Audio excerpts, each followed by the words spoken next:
All right, so ready to dive into the life of Caresse Crosby. Absolutely. It seems like you've provided quite the reading list for this deep dive. I'm impressed. Yeah, our listener is ready to go way beyond just the bra, and honestly, who can blame them? Even just starting with her early life, Mary Phelps Jacob, right? New York high society, like, did she ever even see a subway? It's a stark contrast, isn't it? This world of privilege. Yeah.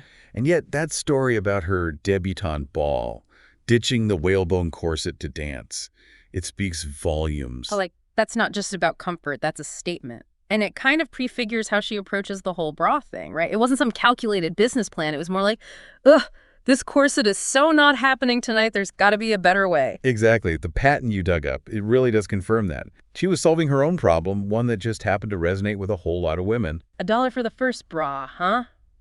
Can you imagine if she'd held on to those rights? Ironic, isn't it? Selling that patent for peanuts while a billion-dollar industry was about to. Yeah. Wow. Yeah. But let's talk about context for a second. The early 1900s. Women are fighting for the right to vote, for agency.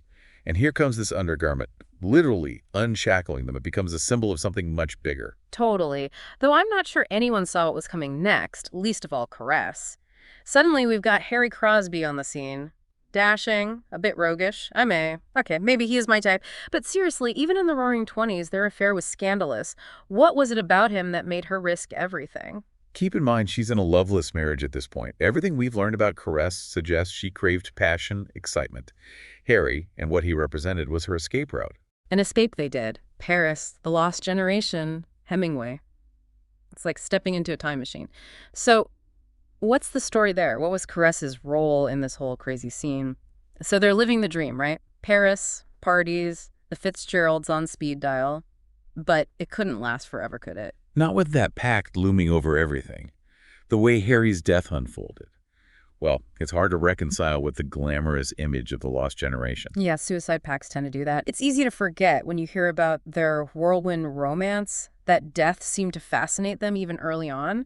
Did your research uncover any clues about that? Like why the obsession with such a morbid idea? It's a question that still sparks debate. Some see it as a symptom of the times, the disillusionment after the First World War. But then you've got Harry's writing, especially his poetry, like you pointed out. Yeah. Definitely a preoccupation with mortality there. Makes you wonder how Caresse handled it all. To lose him like that. That's the thing about her. She doesn't crumble. She throws herself into their work. The Black Sun Press becomes her lifeline.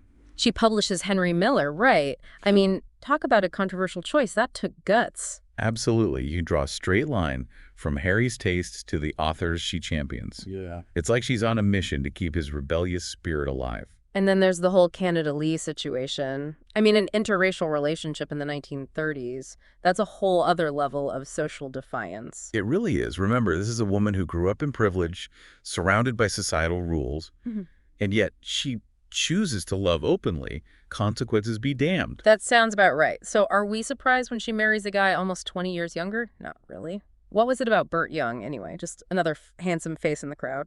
Well, he was an aspiring actor. Definitely had charisma, though by some accounts he was more flash than substance. You sent over that article about their parties, right? The champagne, the guest list. It sounds like their relationship was every bit as dramatic and impulsive as Caresse herself. Which is kind of what we've come to expect, right? But ghostwriting erotica, that's a new one. Not exactly bra design, is it? Maybe not on the surface, but think about it. Caresse pushing boundaries, exploring taboos, totally on brand. And those letters between her and Henry Miller you included, they shed some light on the whole thing. Seems like he needed a ghostwriter for a wealthy patron. And Caresse, never one to back down from a challenge, volunteered. From liberating women from corsets to penning words that would make a sailor blush, only Caresse Crosby. But did she ever express any second thoughts, given her background at all? Not that I've come across. If anything, some scholars argue that this was just another way for her to challenge convention, explore the full spectrum of desire and creativity. And she wasn't half bad at it. She had a knack for capturing sensuality, that's for sure. Even Anaïs Nin complimented her writing. High praise from the queen of erotica herself. So, let's see. We've got Caresse the bra inventor, Caresse the muse, the lover, the writer. Did she ever sit still? It's like she lived multiple lives, all before the age of Instagram. And just when you think you've got her figured out, she takes this turn that honestly makes perfect sense for her. Those later years, right? It's all about peace, activism, Which, I'll admit, isn't the first thing that comes to mind when you think Roaring Twenties icon. But then again, she lived through some seriously turbulent times, right? Wars, social upheaval. Maybe it was inevitable that she'd want to use her experiences to, I don't know, try to heal the world a little. And that's where the Castello di Rocca Strudalbalda comes in. Ugh, yes, the castle. Not exactly a retirement cottage, is Not at all. This was Caresse's grand experiment, turning this medieval fortress into a sanctuary for artists, a place where creativity, collaboration, she believed those were the keys to a better future. Looking at that photo you sent, it really is something else. Imagine the conversations, the energy within those walls. From the salons of Paris to a castle in the Italian countryside. What a journey. And through it all, that same thread, right, that rebellious spirit, the need to challenge convention, break down barriers, it never really left her. It's inspiring, honestly. Makes you want to shake things up a bit, live a little louder. That's the beauty of a deep dive like this. We unearth these stories, these incredible lives. But the real magic happens when you, the listener, take those pieces and find Yeah. your own meaning in them.